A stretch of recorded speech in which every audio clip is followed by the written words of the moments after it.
Warren Buffett once said, the difference between successful people and really successful people is that really successful people say no to almost everything.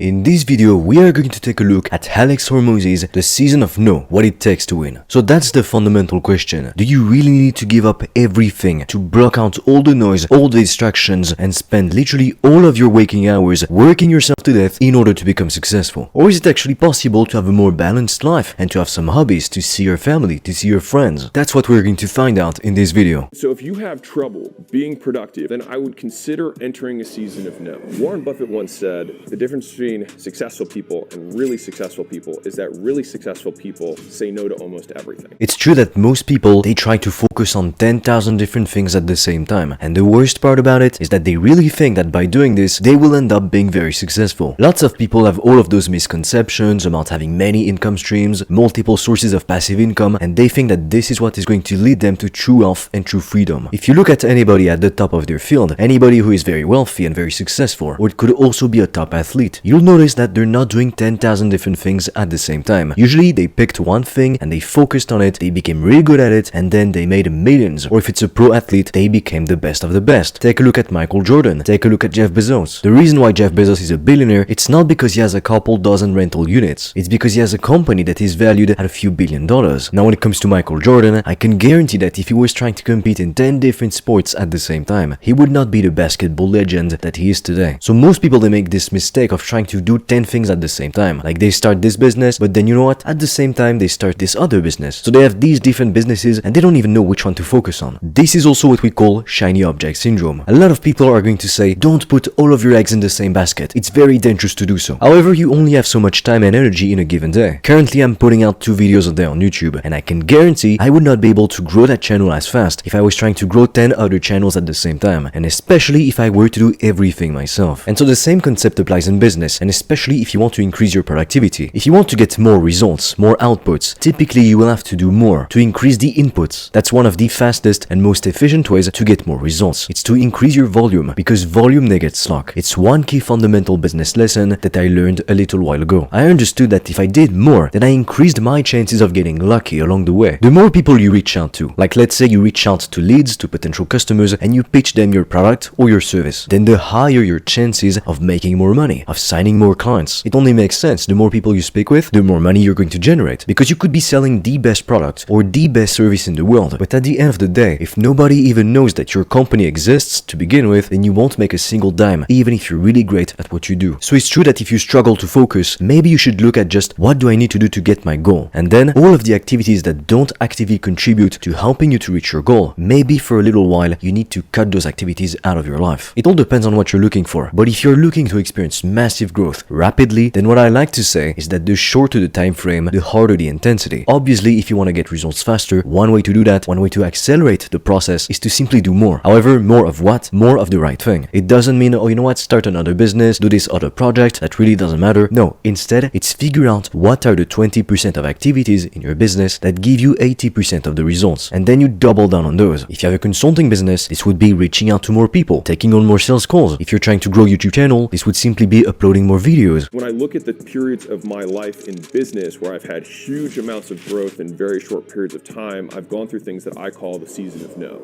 And a season of no isn't forever, it's just for now. And sometimes seasons can be 3 months, sometimes seasons can be 3 years. The longest season of no that I had was a 3-year season. During that season of no, I said no to friends. I was a little bit extreme, but I also was running from absolute poverty, and I had started seeing some success, and I was so afraid of messing it up that I said no to alcohol. So I stopped drinking entirely. I stopped saying yes to any social events. I was in a paid group that I was paying like $35,000 a year to be in, and I didn't go to any of the events for 2 years. Now that's some determination. Imagine paying $35,000 a year to be part of some kind of event and you don't even go there. That's how dedicated, how committed you are to making sure that you reach your goal. Truthfully, everybody wants to be rich. However, only a few select people are willing to do all of the work, all of the necessary sacrifices to get to that point. Everyone wants the nice cars, the fancy vacations, the luxury, the abundance, the freedom, but very few people are actually willing to roll up their sleeves and to do whatever the hell it takes to get there. It's so easy to speak about what you're going to do and how you're going to be such a success and this and that, but at the end of the day, the only thing that is going to turn your vision into a reality, it's to take massive action, and especially when you don't feel like it. Because believe me, you're not going to feel like doing it every day. Now, typically when people procrastinate, it can be for a few different reasons, but what I've found personally is that when people procrastinate, it's because they lost sight of their vision in the first place. And then another thing, it could also be that their why, the reason why they're doing things, why they're working, it's not actually deep enough, profound enough. Because truthfully, most of us are kind of lazy. We want to get the best outcome and put in as little work and as little effort as possible. Funny enough, some people call that laziness, others call it smart work. But if you don't have a strong, powerful reason to do something, to get to work every day, to surpass yourself, then you simply won't do it. When you're not making much money, that motivation that drives you to keep going, it can be making more money, it can be reaching a certain level of financial independence. And then, when you reach that level, it can be helping other people, impacting other people. But truthfully, most people, they get started in business for selfish reasons, and there is nothing wrong with that. You need to start somewhere, and I like to say that every motivation is good to take, especially if it's going to help you to reach your goals. A lot of people think it hurts to say no to things, because it does, because you feel like you're rejecting other people, and most of us have been on the other side of that, and feeling rejected sucks. You have to kind of trick your brain into thinking that the no is actually a yes to the thing that matters most. Because the way that I've always thought about this was from my first principles perspective of,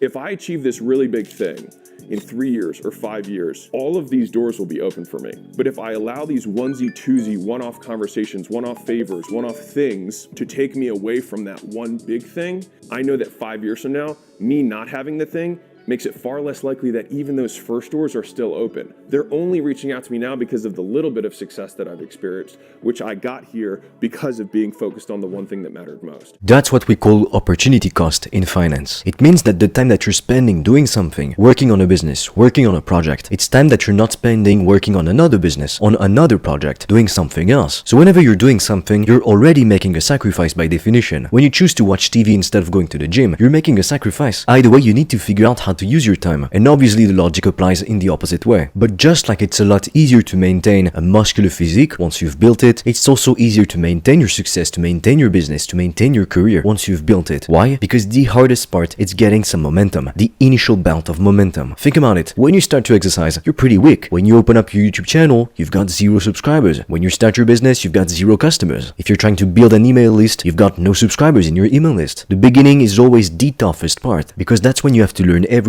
and that's when you need to go all in, to put so much effort just to move an inch. And quite frankly, that's why most people give up. I mean, you can see it when people say that, oh, for New Year's, they're going to lose weight, or they're going to build muscle, or this time they're going to stop smoking or drinking, or you know what, they're going to start their business or get a raise and be more successful, and all this and all that. But quite frankly, most people, they don't achieve those things in reality. And the reason why is because they're not willing to push past that initial point, which is very difficult. You have to create all the momentum yourself. But then once you have it, it's a lot easier to keep going. It's like the more money you have, obviously it's going to be easier to make even more money, because now you've got some massive leverage. You can use the profits you've made already to start another business, a bigger venture, or to invest them in like real estate, passive stock market investments, and grow your wealth that way. So you really need to ask yourself, is it worth it that right now for 3 months, 6 months, or even, you know what, a year, that I focus solely on myself, on my goals, that I shut out all the noise, all the distractions, that I say no to clubbing, to drinking, to going out, to partying, and that I just put my head down, roll up my sleeves, and get to work day after day, even when I don't feel like it. To be completely honest with you, it's kind of an extreme path. It's very hard to do. Currently, that's kind of what I'm doing. I spend all of my time working or being at the gym, and sometimes it's not always fun. Sometimes I don't even want to work. I don't feel motivated to do so. However, because I have such a deep reason why I'm doing it, I manage to still push myself and to do it anyway. So I'm currently myself in a season of no, but I don't plan on doing this forever. It's not like I'm never going to take a vacation ever again, or I'm never going to enjoy myself ever again. That's not it. But it is simply that, like I said, if you want to obtain faster results, the shorter the time frame, the harder the intensity. You need to do more. Gym Launch and the big $50 million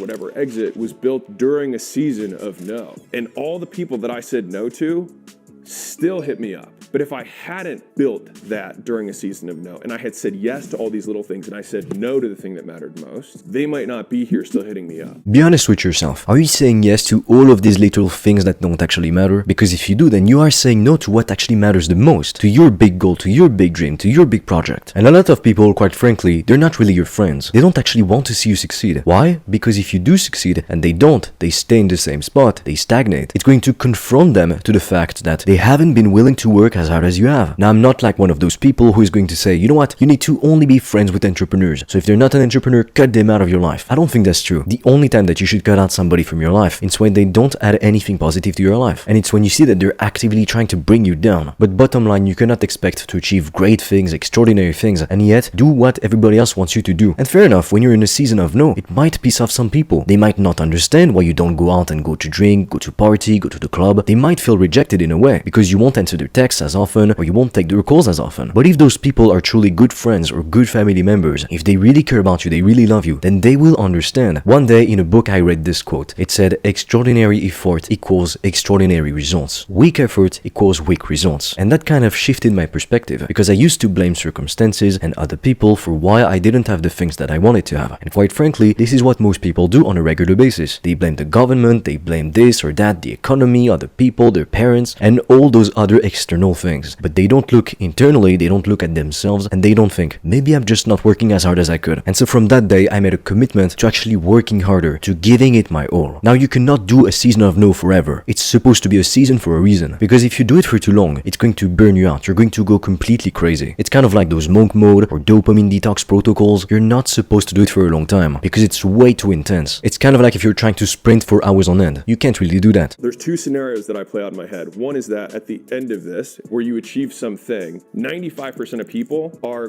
going to be even further behind you. And so you'll still have access to them. The people who were on par with you shoulder to shoulder, always mutual respect. You still also have access to them. If for some reason someone is offended that you said no to them earlier on, guess what? There are other people that in this future state will walk into your life. And so there's a lot of no's that I made earlier on that I can't even remember the door that probably permanently shut because I have so many other doors that have opened for me. This kind of comes back to the concept of opportunity cost. It's like if you don't change your situation right now, if you don't do something to get what you want, what is it costing you? It's costing you your dreams. And in my opinion, that is a huge price to pay. And if some people, they don't understand why you're trying to work so hard, why you're trying to do this, why you're pursuing that business, that project, or whatever it may be, those people, they're not meant to stay in your life. Some people are going to walk with you on your path for a short moment, while some others, they will stay with you until the very end. But if you're too afraid to let things go, it means you're not yet ready to go to the next stage. Because if you want to go to that next level, you'll have to let go of some of the things that currently you have in your current level. You can't become a new version of you, experience a new outcome, a new reality, if you don't actually change who you are, if you don't become another version of you. So tell me in the comments below, are you in a season of no currently? What's your big goal? What are you trying to accomplish? Now, if you want to start your own online business, but you're not sure what to do, I have recorded a free video in which I'm going to analyze every popular online business model. And together we take a look at the pros, at the cons, and I'm also going to share with you the 3-step process that you can follow to start your own business and start getting your first customers today. The link is in the description below. And with that said, as always, I am waiting for you on the other side.